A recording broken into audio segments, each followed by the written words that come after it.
Estaria Deus projetando em seu coração uma explosão no mundo quântico?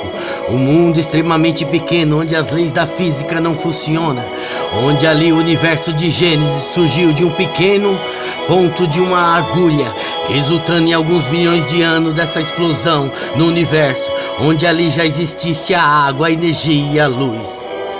Há 8 bilhões de anos todas as coisas já tinham sido criadas, dando um total de 13 bilhões de anos. Uma curiosidade você encontrará com mais precisão lendo os 2 livros apócrifos do livro de Melquisedeque e a epígrafe de Melquisedeque, encontrada com mais precisão em alguns livros sobre a origem da vida. A Bíblia não é como um conto de fadas, de magia, como muitos acreditam. Ela pode ser provada pela ciência na maioria das coisas, e só pode ser interpretado os seus mistérios, aqueles que buscam verdadeiramente a entender. E a luz foi feita. Seria Deus temporal? Poderia o tempo dele não ser o Cronos como o nosso, visto que no Cairo existem limites para eles? Quem conheceu a mente do Senhor? Quem se tornou conselheiro? Mas amados, não ignoreis uma coisa, que um dia para com Deus é como 1000 anos, e 1000 anos como um dia.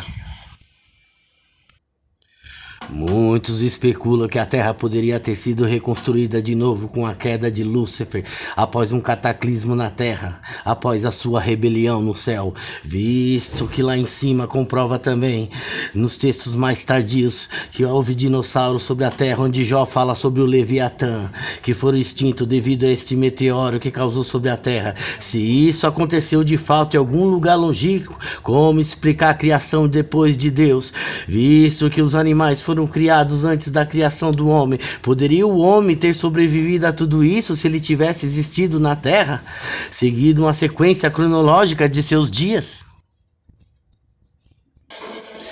Todavia, isso é só apenas um exemplo daquilo que se pode desvendar, visto que a narrativa de Gênesis na história narra que a terra estava sem forma e vazia, e que o Espírito de Deus se movia sobre a face da terra.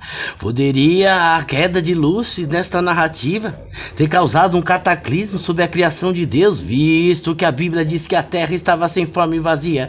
Como Deus poderia ter criado as águas, visto que ela já existia? Seria o tempo de Deus o Kairos para se entender uma linguagem demasiadamente das coisas, visto que no capítulo 14 de Isaías, Lúcifer foi precipitado no abismo para que assim entendêssemos uma linguagem demasiadamente das coisas. E assim entendemos uma linguagem metafórica, que ele seria essas mesmas trevas que haveria sobre a face do abismo,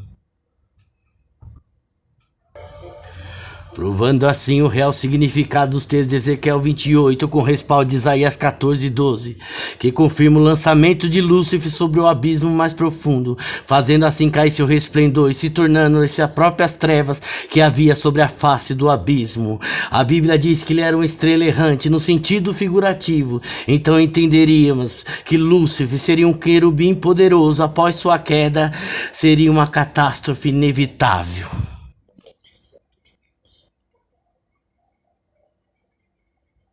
O querubim da guarda, minha função era guardar a glória de Deus e conduzir os ares sob meu comando.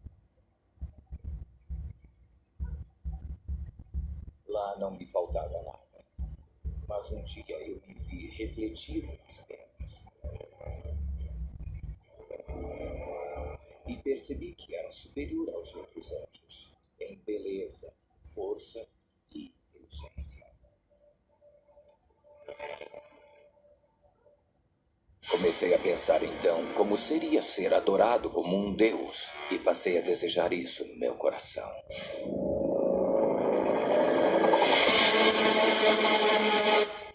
Do desejo passei para o planejamento, estudando como firmar o meu trono acima das estrelas de Deus e ser semelhante a Ele. Num determinado dia eu tentei realizar meu desejo e fui expulso do santo monte de Deus. Junto comigo foram todos aqueles que seguiram meu exemplo.